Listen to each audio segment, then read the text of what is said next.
በዚህ ዘመን ከተማራችሁ አይቀር ጊዜው የሚፈልገውን አይነት ተማሪ ሆኑ። አሁን ላይ ዓለም በፍጥነት እየተለወጠች ነው። ትናንት ይሰራ የነበረው እውቀት ወይም ዲግሪ ዛሬ ዋጋውን ሲያጣ እያየን ነው። ስለዚህ እናንተም እንደ ተማሪነታችሁ ከዘመኑ ጋር እኩል መራመድ አለባችሁ። ዛሬ አንድ ዘመኑ የሚፈልገው ተማሪ ምን አይነት ባህሪያት ሊኖሩት ይገባል የሚለውን ኢንዲቴል ከራሴ ኤክስፒሪየንስ ጋር በማገናኘት ሼር አደርጋችኋለሁ። በትምህርት ህይወታችሁ ኢን ላይፍ ኢን ጀነራል ስኬታማ መሆን የምትፈልጉ ከሆነ እስከ መጨረሻው ድረስ አብራችሁን ቆዩ። ከመጀመራችን በፊት ግን ሰላም፣ እንዴት ናችሁ? ከዚህ በፊት ለማታውቁኝ ፈንታውን ጻይ እባላለሁ። በቋሚ ስራዬ የዩኒቨርሲቲ አስተማሪ ነኝ። በትርፍ ሰዓቴ ደግሞ ልክ እንደዚህ አይነት እኔ ያለፍኩባቸውንና ለተማሪዎች ይጠቅማሉ የምላቸውን ኮንተንቶች በዚህ ዩቲዩብ ቻናል ክሬት አደርጋለሁ።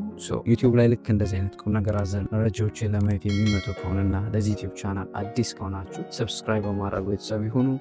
ጥሩ ዘመኑ የዋጀ ዘመኑ የሚፈልገው አይነት ተማሪ ለመሆን የመጀመሪያው የሚያስፈልገው ነገር በዚህ ዘመን ጉድ ኮሚኒኬሽን ወይም የመግባባት ችሎታ ነው። በመጀመሪያ ደረጃ የንግግር ችሎታ ወይም ጉድ ኮሚኒኬሽን መኖር ማለት ሀሳብን በግልጽ ማስተላለፍ፣ የሌሎችን ሀሳብ በትኩረት ማዳመጥ፣ በቡድን ውስጥ ተባብሮ መስራት እንዲሁም ገንቢ ትችቶችን ወይም ፊድባኮችን መቀበልና መስጠት የሚችል ተማሪ መሆን ማለት ነው። አስቡት፣ ክፍል ውስጥ በጣም ጎበዝ ልትሆኑ ትችላላችሁ፣ ግን ሀሳባችሁን ያላችሁን ሀሳብ ለሌሎች ማስረዳት ካልቻላችሁ፣ ከሰዎች ጋር ተስማምታችሁ መስራት ካልቻላችሁ ያላችሁ እውቀት ያላችሁ ብቃት ብቻውን በዚህ ዘመን ብዙ ርቀት አይወስዳችሁ። ስለዚህ ጥሩ ተግባቢ ስትሆኑ ከጓደኞቻችሁ ትማራላችሁ። ለመምህራኖቻችሁ ጥያቄ ለማቅረብ አትፈሩም። ወደፊት ለስራ ኢንተርቪው ስትቀርቡ ወይም ስራ ልትቀጠሩ ኢንተርቪው ስትቀርቡ በራስ መተማመን ይኖራችኋል። ስለዚህ ንግግር ተለማመዱ።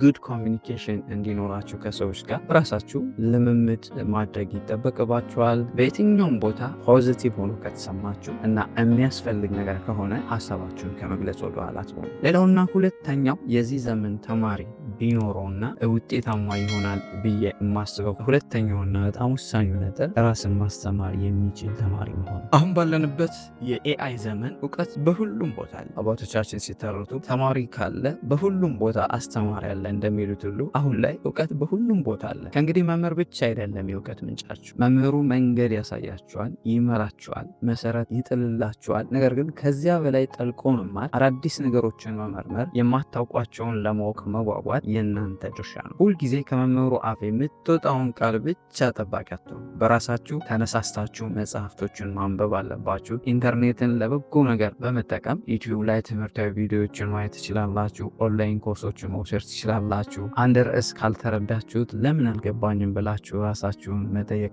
ሌላ አማራጭ መፈለግ አለባችሁ። ስለዚህ ይሄ ሰልፍ ለርኒንግ የምንለው ክህሎት በዚህ ዘመን ከትምህርት ዓለም ስትወጡም በኖርማል ህይወታችሁ በላይፋችሁ ሙሉ በሙሉ የሚጠቅማችሁ ትልቁ መሳሪያችሁ ነው። ሰው ሁል ጊዜም ከትምህርታዊ ውጭ የሆኑ ሊሆኑ ይችላሉ፣ ወይም ከትምህርት ጋር የተያያዙ ራሳችሁን ማስተማር መጣር አለባችሁ። ይህንን ስኪል ምን ማድረግ አለባችሁ? አድቫንስ ማድረግ አለባችሁ። በቻላችሁት መጠን ራሳችሁን ለማስተማር መሞከር አለባችሁ። ሌላውና ሶስተኛው ፖይንት በአካል ብቁ ወይም ፊዚካሊ ፊት መሆን ያስፈልጋል። ብዙ ጊዜ ተማሪ ስንባል ከመጽሐፍ ጋር የምንታገል ከማንበብ ውጭ ሌላ ነገር የማናስብ ነው የሚመስለን። ነገር ግን ጤነኛ አእምሮ የሚኖረው ጤነኛ አካል ውስጥ ነው የሚለውን አባባል አስታውሱ። ሰውነታችን ሲዝል አእምሯችን አብሮ ይደክማል፣ ትኩረታችን ይበተናል፣ የማስታወስ ችሎታችን ይቀንሳል። ስለዚህ ለሰውነታችሁ ሁልጊዜ ጊዜ መስጠት አለባቸው። መደበኛ የአካል ብቃት እንቅስቃሴ አድርጉ። እንደዚህ ሲባል ደግሞ የግድ ጅም ቤት መሄድ አይጠበቅባቸውም። በጠዋት መሮጥ ሊሆን ይችላል፣ በትንሹ የእግር ጉዞ ማድረግ ሊሆን ይችላል፣ የምትወዱትን ጨዋታ በመጫወት ሊሆን ይችላል፣ ወይም ኳስ በመጫወት ሊሆን ይችላል። በአጠቃላይ ግን ስፖርት ስትሰሩ ሰውነታችሁ ንቁ ይሆናል፣ ጭንቀታችሁ ይቀንሳል፣ እንቅልፋችሁ ይስተካከላል። ከሁሉም በላይ ደግሞ ለትምህርታችሁ የሚኖራችሁ ትኩረትና አቅም ይጨምራል። ሰውነታችሁን ስትንከባከቡ ለምታደርጉት ነገር ሁሉ የተሻለ ውጤት ታገኛላችሁ። ሰው ሁልጊዜም ተማሪ ሆናችሁ ማለት ትምህርት ላይ ብቻ ፎከስ ማድረግ አለባችሁ ማለት አይደለም። ኦፍኮርስ የሚገባውን ሰዓት መስጠት አለባችሁ፣ የሚገባችሁን ሰዓት ማጥናት አለባችሁ።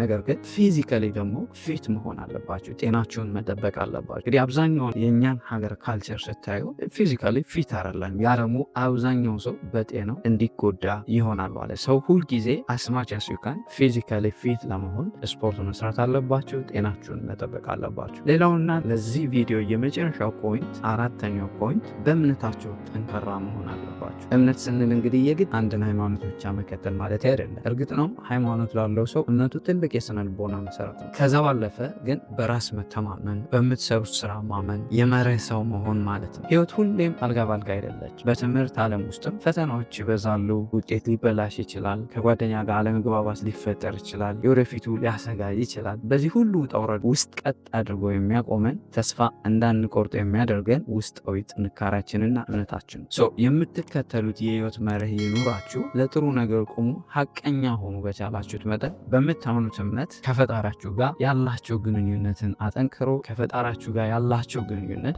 ውስጣዊ ሰላምና መረጋጋት ይሰጣችኋል። ይህም በትምህርታችሁ ላይ ሙሉ ትኩረትና ውጤታማ እንድትሆኑ ይረዳችኋል ማለት ነው።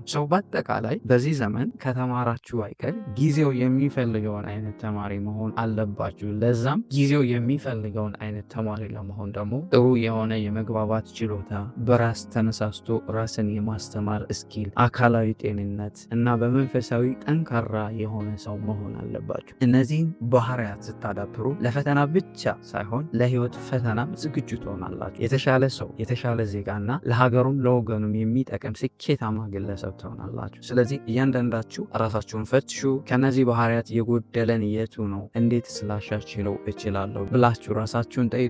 ትምህርት እድል ነው። ያን እድል በአግባቡ እንጠቀምበት። ለዛሬ ያዘጋጀውላችሁ ቪዲዮ ይህን ይመስል ነበር። በዛሬው ቪዲዮ እንደተማራችሁበትና አዲስ ነገር እንዳገኛችሁበት ተስፋ አደርጋለሁ። እናንተስ ምን ታስባላችሁ? አንድ ዘመኑ የሚፈልገው ተማሪ ሌላ ምን አይነት ባህሪ ሊኖረው ይገባል ብላችሁ ታስባላችሁ? ሀሳባችሁን ኮሜንት ሴክሽን ላይ አስቀምጡልኝ። ይሄ ቪዲዮ ከተመቻችሁ ላይክ ማድረግ እንዳትረሱ፣ ለጓደኞቻችሁ ሼር አድርጉት። ለዚህ ቻናል አዲስ የሆናችሁም ሰብስክራይብ በማድረግ ቤተሰብ ይሁኑ። በቀጣይ በሌላ አዲስ እና አስተማሪ ቪዲዮ እስከምንገናኝ ለሀገራችን ሰላም፣ ፍቅር፣ አንድነት ይስጠን።